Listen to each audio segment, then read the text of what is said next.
ചെറുപ്പക്കാരാ, പെങ്ങളെ കരയണം മോളെ, പെങ്ങളെ കരയണം മോളെ.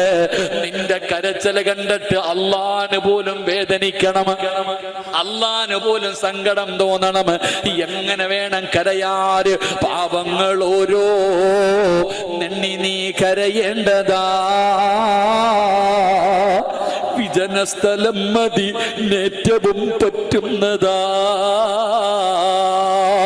നീ ചെയ്ത തെറ്റിൻ്റെ ആഴമോർത്തിട്ടുണ്ടടാ നടി, നിറയട്ട മണ്ണാൽ നിന്റെ മുഴുവൻ തലമുടി. ഇത് കണ്ട് നിന്നോ ഡലിവ് റബ്ബിന് തോന്നണോ?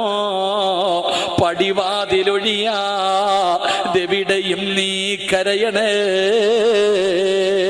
അതുകൊണ്ട് സദസ്സിലിരിക്കുന്ന ഉപ്പമാരോട് ഉമ്മമാരോട് എന്റെ ചെറുപ്പക്കാരോട് പറയുന്നു, കരയടാ മോനെ.